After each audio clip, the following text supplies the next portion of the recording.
foto Mafi. Saudara sekalian, singkat saja. Saya merasa terharu malam ini kita berkumpul, terutama saya melihat gambar ini antara Mas Ganjar dan saya. Ini adalah gambar mimpi, gambar kenangan. Sebagian orang mengatakan ini mimpi buruk, tapi bagi saya ini mimpi indah karena menimbulkan banyak kenangan. Di jalan-jalan sekarang ini masih banyak gambar Ganjar Mahfud, banyak yang belum dicopot. Di TikTok, YouTube, sebagainya masih banyak. Itu satu kenangan, bukan satu mimpi buruk. Karena apa? Bagi saya ini pengalaman luar biasa. Nah, kalau melihat gambar ini, kalau teringat cucu saya sampai sekarang itu masih belum umur 2,5 tahun. Kalau saya ketemu cucu, kok dah sama Pak Ganjar? Sampai sekarang ini. Kamu pacarnya Pak Ganjar kan? Saya karena bagi dia anak kecil tuh orang pacaran tuh kalau sering bersama sampai bagi dia tertanam di pikiran cucu saya itu. 6 bulan kira-kira itu hampir tidak pernah istirahat. Berangkat lagi ya bersama tim ini, bersama Pak Usul dari satu hari pernah Kalimantan, di Surabaya, terus ke Batam, Pak yang malam. Kalau saya telepon, ini besok harus berangkat nih. Kontak Pak Denon, Pak Uso, dan selalu tanya apa kesulitan ibu, uangnya cukup enggak? Ini dengan Pak Uso. Bu Mega, Pak Hasto, itu hampir setiap saat memberikan kita harus menang, kita harus yakin menang karena kita sedang memperjuangkan kebenaran. Mbak Yeni gedor pesantren-pesantren yang kami agak sulit masuk, beliau datang. Kemudian ada Mbak Dani, Bu Mas Ruhah di sana. Itu bagian inklusi sampai ke sudut-sudut Aceh, ke kampung-kampung di Lampung, kemana-mana, ke Jawa Timur dan seterusnya. Civil society itu tadi ada Mas Khairul Anam. Civil society menurut saya ya gerakan masyarakat sipil itu hampir semuanya bersama kami dalam pertemuan, meskipun tidak resmi menjadi tim kampanye, tetapi dalam diskusi-diskusi mereka selalu memberi support kepada Ganjar Mahfud. Mas Kara nih, yang bikin tadi itu, bikin acara tabrak prof itu Mas Kara ini. Idenya spontan. Saya ada di Surabaya, beliau sama Mas Rizal rembu-rembu apa gitu, bikin sekarang ke sebuah warung kopi tabrak prof, lalu meledak, lalu dipindah acara itu kemana-mana. Nah, bagi saya itu adalah kenangan yang indah. Maaf karena saya nostalgia agak sedikit panjang ya. Yang lain 5 menit, saya 10 menit lagi. Nah gini, saudara, tetapi dari itu semua kita ternyata kalah di pengadilan. Oleh sebab itu kemudian banyak yang bertanya, mau apa nih kita? Banyak juga yang tanya ke saya, Pak Mahfud udah menyerah? Saudara sekalian, kita tidak menyerah. Perjuangan masih panjang. Banyak yang harus kita lakukan negeri ini.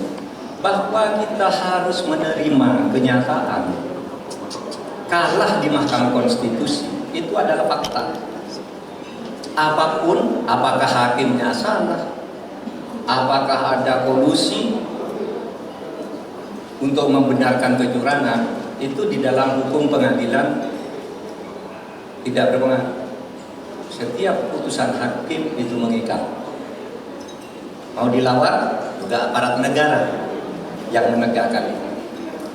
Sehingga kalau putusan hakim itu sudah putus, lalu ada kesalahan, hakimnya yang ditindak, putusannya tetap mengikat kecuali ada proses hukum lain. Itulah sebabnya saya katakan mau tidak mau pengadilan sudah memutus itu sudah selesai untuk urusan MK. Urusan kita ini kan bukan hanya MK. Berjuang itu kan bukan hanya di MK. Banyak tempat yang masih harus kita lakukan di tengah-tengah masyarakat. Masih terus bisa melakukan gerakan-gerakan politik yang besar yang bisa mempengaruhi perubahan untuk mengarahkan negara ini membangun sebagai sebuah negara.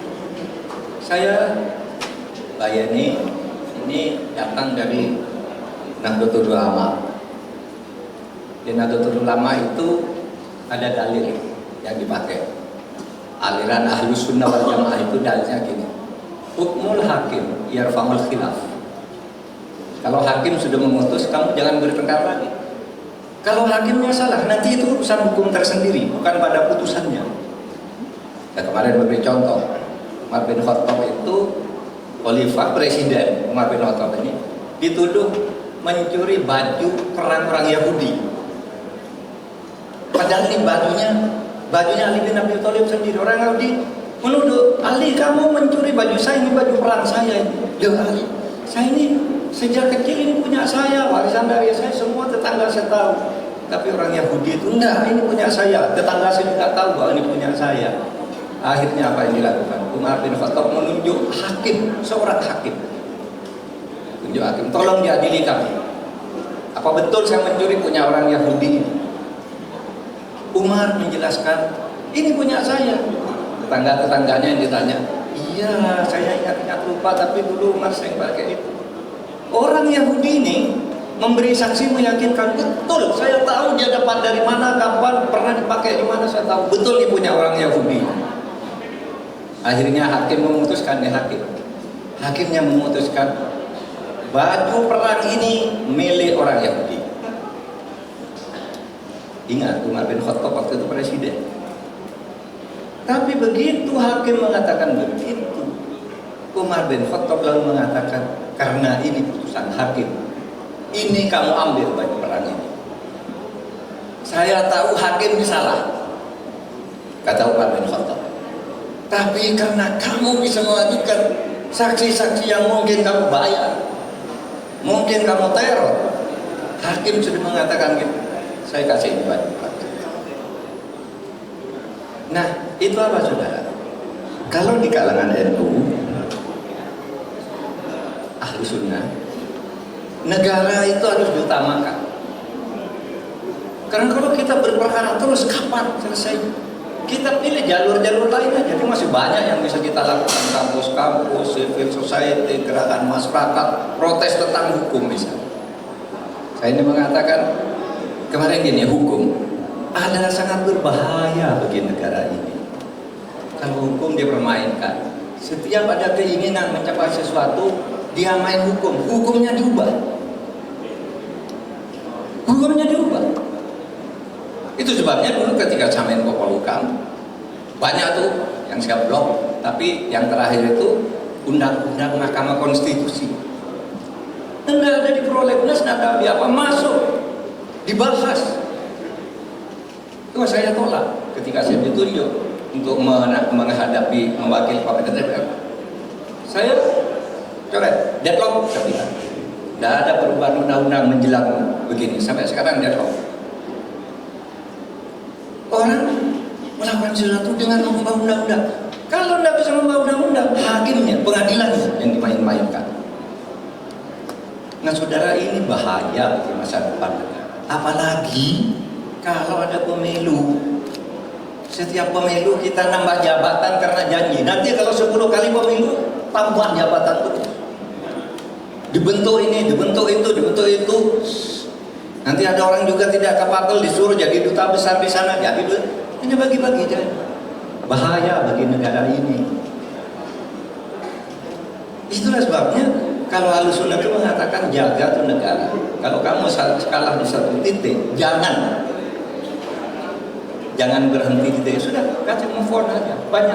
Banyak jalan lain. Yang lalu ada seorang imam namanya Ibnu Taimiyah itu mengatakan begini. Untuk menjaga negara ini yang jadi pegangan Ahlus Sunnah wal Jamaah. Sittuna sanawat bi imamin jahil afdalu min lailatin bila imam.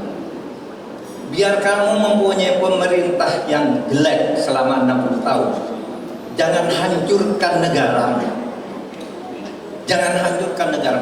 Karena melawan lalu menghancurkan lawan, tapi jangan sampai menghancurkan negara. Jangan sampai fungsi-fungsi pemerintahan hancur, tidak berjalan karena rakyat yang jadi korban. Biar kamu punya pemerintah jelek selama 60 tahun, itu jauh lebih baik daripada sehari saja kamu tidak punya pemerintah. Itulah sebabnya pemerintah harus kita kawal jalan, dia melaksanakan pemerintahan, tapi jangan saya nanya, tetap kita kawal, kontrol. Dilakukan oposisi politik, gerakan masyarakat sipil dan seterusnya dan seterusnya. Nah itulah saudara yang harus kita jaga ke depan. Kalau dari ini semua bisa diperjuangkan dari aspek-aspek politik di luar urusan MK. Urusan MK itu sudah selesai, ya kita sedih, itu kalah ya sudah, itu aturannya memang begitu. Karena saya pikir gini, seumpama saya menang, Pak Ganjar menang, lalu Pak Prabowo menggugat, dinyatakan menang, tetap menang Pak Ganjar, masih mau menggugat lagi, berubah ganti Pak Prabowo menang, ini yang ganti gugat, kapan selesainya? Oleh sebab itu mari kita move on. Saya katakan banyak hal yang harus kita lakukan demi negara kesatuan Republik Indonesia. Kita tidak usah membuat prinsip, tidak usah, kita tetap berjuang, kita bersama, tapi dari jalan-jalan yang masih banyak yang bisa kita ambil, harus kita lakukan.